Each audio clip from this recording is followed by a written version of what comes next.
On y va. Donc, bonjour à tous et bienvenue pour la présentation de la dernière nouveauté Samsung en smartphone, le Galaxy Beam.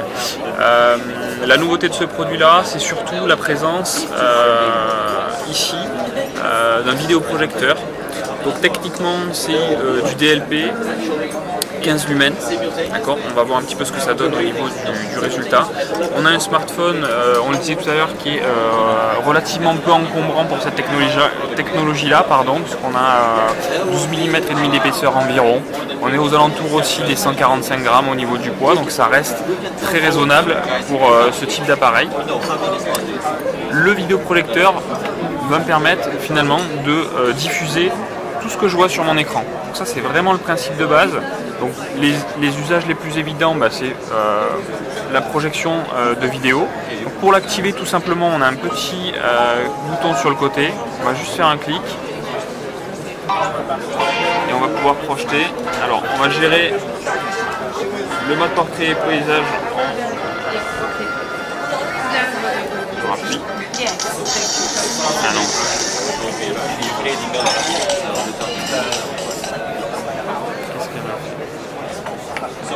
Je vais mettre dans le bon sens.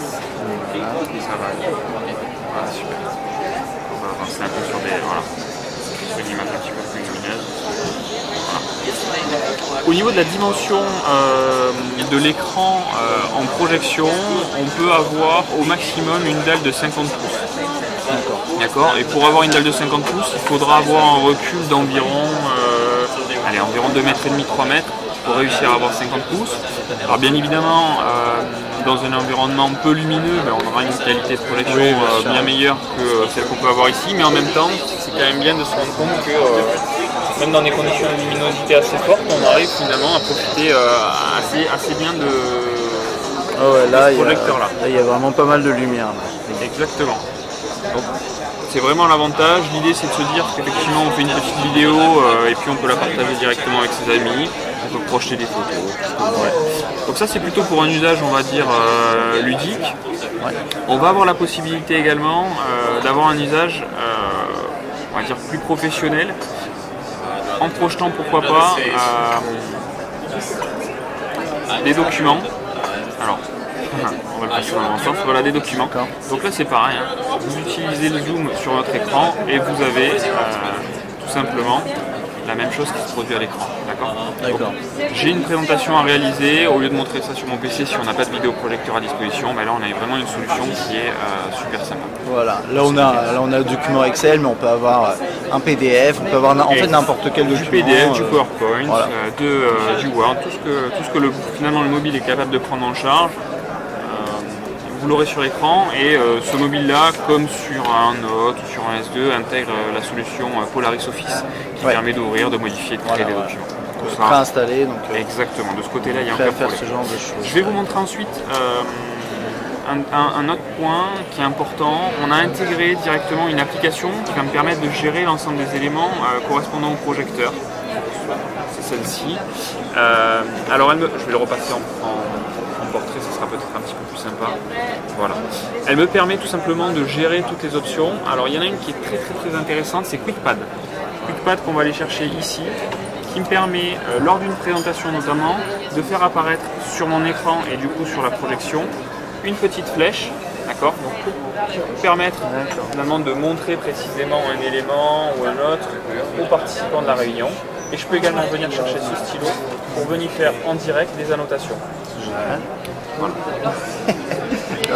Donc ça c'est super. On a également un mode ambiance. C'est plutôt là un côté ludique qui va me permettre de me réveiller avec une vidéo qui va se projeter. Alors à choisir un clip, une petite vidéo sympa de réveil en douceur.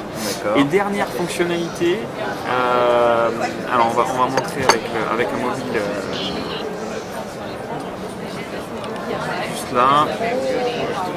Tac. On va juste regarder ici, vous allez voir. Hop. On a la possibilité via un visualiseur de documents en fait.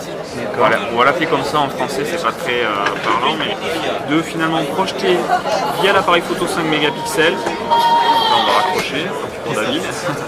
de visualiser l'ensemble de ce que voit en fait la caméra. L'appareil photo. Exactement. Donc là, c'est toujours dans le même esprit. Je suis dans une salle, je veux présenter un document. Pourquoi pas un produit, Oui, mais pas forcément pour tous les participants. Ça peut être un document, ça peut être pas mal de choses. Il y a pas mal de possibilités, effectivement. D'accord. Au niveau de la qualité, ça donne quoi quand on est dans ce mode-là? C'est exactement la qualité qu'on va retrouver sur l'appareil photo ou c'est un peu moindre? Ouais, je pense que c'est un petit peu moins. En résolution de projection, on est en 640 par 320. D'accord. Sachant qu'on peut quand même prendre en charge les fichiers en 720p, donc on peut filmer en 720p grâce à la caméra et on peut aussi lire du 720p. Et je pense que vous en avez l'habitude chez Samsung, mais on prend en charge énormément de formats différents en vidéo. Natif. Exactement, en natif. Tout à fait. Et puis alors après sinon dans tout ce qui est interface, c'est quoi? Donc c'est 2.3, c'est du 2.3 avec la TouchWiz que vous connaissez je pense assez bien, voilà, la gestion. Par exemple pareil que sur un Galaxy S2, voilà c'est ça. Exactement. Avec les widgets qui se redimensionnent, le pin zoom pour la gestion de ces pages d'accueil. Sinon c'est vraiment, on va dire que c'est aussi classique, c'est comme un Galaxy S2 d'une certaine façon en termes d'interface. Si vous voulez. Derrière après on a des specs différentes, mais on a également ce projecteur qui est le gros point central. Exactement. Et avec des fonctionnalités, des applications préinstallées qui permettent de gérer le projecteur. Voilà, et pour la première fois, je me répète, mais pour la première fois c'est vrai dans un mobile qui a un encombrement relativement peu important. Ouais, c'est vrai. Pour ce type de technologie. D'ailleurs on le voit à côté d'un Note là, bon c'est pas, voilà, il est plus petit que le Note. Voilà. C'est possible de voir rapidement les boutons sur les côtés. J'ai vu qu'il y avait du coup un bouton pour gérer. Alors les boutons sont pas. Ouais. Bon, si normalement, enfin, on n'est pas forcément définitif. Voilà. Okay. On a un petit bouton power, on a le bouton de gestion du projecteur. D'accord. Tout simplement. Et de l'autre côté. Il y avait un cache pour la SIM, c'est ça, pardon? Micro SD. Micro SD. On a 8 Go en interne et toujours la possibilité d'ajouter jusqu'à 32 logiquement. Et puis ici vous avez l'emplacement carte SIM et la gestion du volume. Et potentiellement aussi la gestion du focus. Voilà, du focus avec le projecteur. Exactement. Ouais, voilà, ça en dessous on a micro USB classique et j'imagine la jack a été mise là pour justement que le fil, dans l'éventualité où je me projette un film, que mon fil ne vienne pas gêner la projection, donc c'est pour ça qu'elle est sur le côté aussi. D'accord, ok, c'est bien pensé. Ouais, c'est bien et pensé. Au dos, donc là on a une version jaune, mais au niveau des couleurs on n'est pas, on ne sait pas trop ce qu'il y aura. On ne sait pas, ouais, on n'a pas d'informations. D'accord, ok. Et appareil photo, je sais plus, c'est du 5 mégapixels, flash LED, haut-parleur sur le bas, assez classique. Un petit relief, comme on le trouve d'ailleurs sur quasiment tous les appareils Samsung de la série Galaxy. Toujours agréable. Ok, très bien.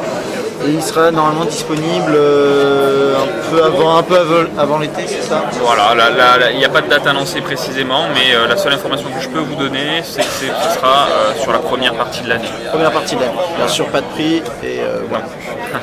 Pour l'instant. Ok, super, très bien. Merci beaucoup. Merci.